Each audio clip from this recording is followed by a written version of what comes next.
8월 29일 월요일 빛을 바람. 한 교회에서 5주 기도 특강을 하겠다고 약속한 목사가 있었습니다. 그런데 그는 걱정이 태산 같았습니다. 수강생들이 내 강의를 좋아할까? 나 같은 강사를 좋아할까? 목사는 불안한 나머지 강의 계획이나 발표, 배포용 자료 등 지나칠 정도로 공을 들였습니다. 그러면서도 정작 특강 일주일을 앞두고도 주변에 적극적으로 홍보하지 않았습니다. 그러나 기도 중에 그 강의가 하나님을 빛나게 하는 하나의 섬김이라는 것을 깨달았습니다.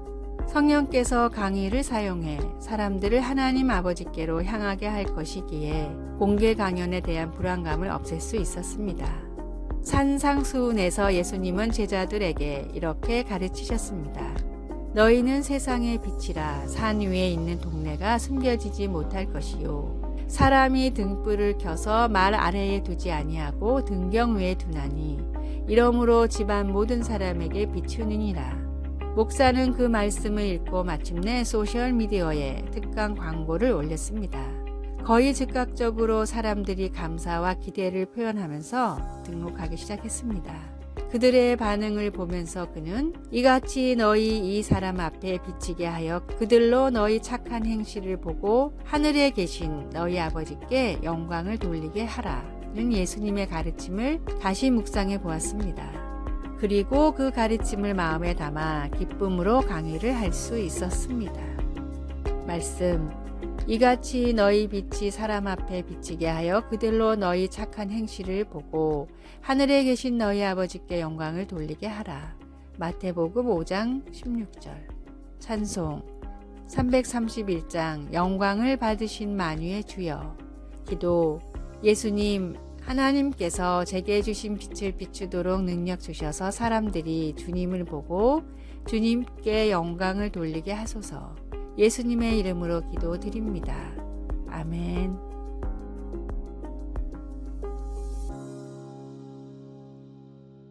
(8월 30일) 화요일. 흙 속에 둔 머리.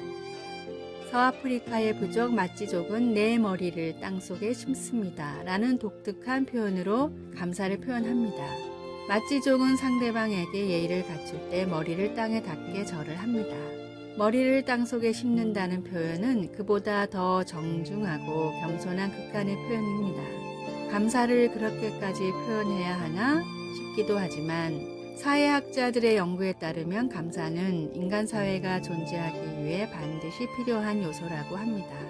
서로를 믿고 돕는 관계 형성의 기본이 바로 감사이기 때문입니다. 감사를 느끼고 표현하기만 해도 사람은 저절로 기쁨과 보람을 느끼게 됩니다. 감사에는 이토록 놀라운 힘이 있음에도 대부분의 사람들은 부끄럽거나 감사의 힘을 믿지 못하겠다는 이유로 감사에 소극적입니다. 시카고 대학의 니콜라스 이플리 박사는 평소에 감사를 잘 표현하지 않는 사람들을 대상으로 감사 쪽지를 쓰게 했는데 하루 단 한 번의 감사의 표현만으로도 삶의 행복도가 매우 크게 높아졌습니다. 감사를 표현할 줄 아는 사람은 행복의 비밀을 아는 지혜로운 사람입니다. 감사를 통해 매일 하나님이 허락하신 행복의 문을 여십시오. 오늘의 말씀. 그 안에 뿌리를 박으며 세움을 입어 교훈을 받은 대로 믿음에 굳게 서서 감사함을 넘치게 하라. 골로새서 2장 7절. 오늘의 찬송 429장 세상 모든 풍파 너를 흔들어. 오늘의 만나. 크고 작은 감사를 느끼며 표현하는 지혜로운 사람이 되게 하소서. 오늘 주님과 이웃이 내게 베풀어준 감사한 일을 생각하고 표현합시다.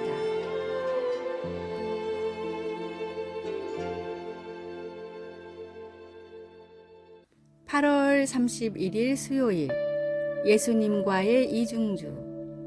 한 어린이 음악회에서 피아노 앞에 선생님과 학생이 같이 앉아 있었습니다. 이중주를 시작하기 전 선생님은 몸을 기울여 마지막으로 몇 가지 주의를 속삭여 주었습니다. 피아노에서 흘러나오는 음악을 들으니 학생은 쉬운 멜로디를 연주하고 선생님의 반주가 노래의 깊이와 풍부함을 더해주는 것을 알았습니다. 곡이 거의 끝날 즈음 선생님은 잘했다는 표시로 고개를 끄덕여 주었습니다. 예수님 안에서의 우리의 삶은 독주보다는 이중주에 더 가깝습니다. 그러나 나는 예수님이 바로 내 옆에 앉아 계신다는 것과 내가 연주할 수 있는 것도 오직 주님의 능력과 인도하심 때문이라는 것을 잊을 때가 많습니다. 혼자 힘으로 피아노 건반을 정확하게 치려고 애쓰는 것처럼 하나님께도 내 힘으로 순종하려고 하지만 대개 가식과 공허함만 드러내고 끝나고 맙니다. 나의 제한된 능력으로 문제들을 해결하려 해보아도 다른 사람들과의 불화로 끝날 때가 많습니다. 그러나 나의 선생님이신 주님이 함께 계시면 모든 게 달라집니다.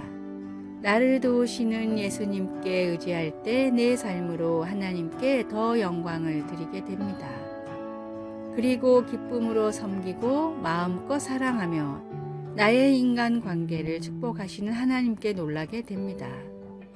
예수님이 첫 제자들에게 그가 내 안에 내가 그 안에 거하면 사람이 열매를 많이 맺나니 나를 떠나서는 너희가 아무것도 할 수 없음이라고 말씀하신 것처럼 말입니다. 말씀, 그가 내 안에 내가 그 안에 거하면 사람이 열매를 많이 맺나니 요한복음 15장 5절 찬송 190장 성령이여 강림하사 기도 사랑하는 하나님 매 순간마다 저와 함께 계심을 기억하게 하소서. 오늘도 주님의 인도하심과 가르침을 기쁘게 받습니다. 가까이 계신 주님 감사합니다. 예수님의 이름으로 기도드립니다. 아멘.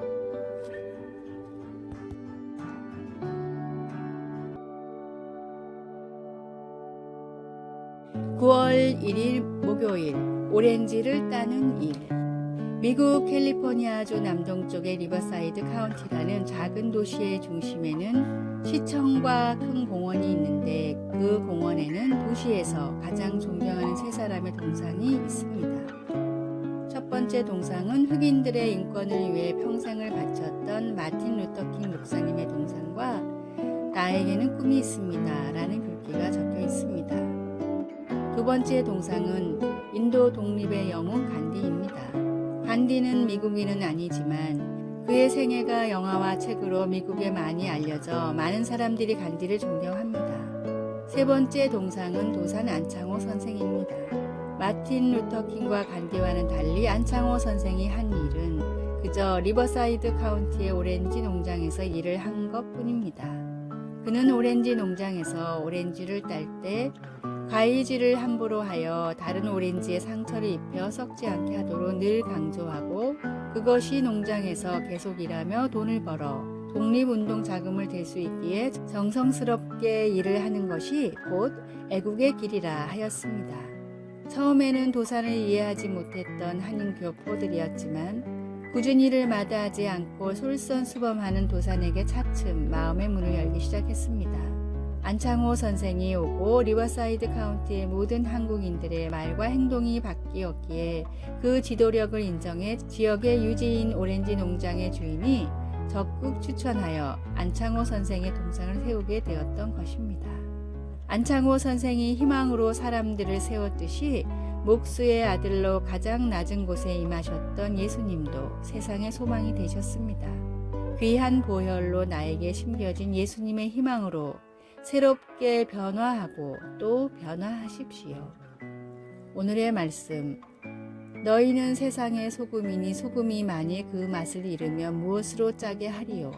후에는 아무 쓸데없어 다만 밖에 버려져 사람에게 밟힐 뿐이니라. 마태복음 5장 13절. 오늘의 찬송 546장 주님 약속하신 말씀 위에서.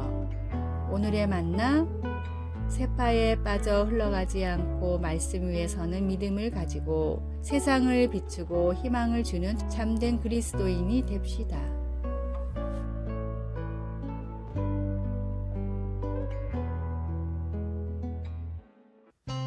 (9월 2일) 금요일 하나님이 지어주신 이름.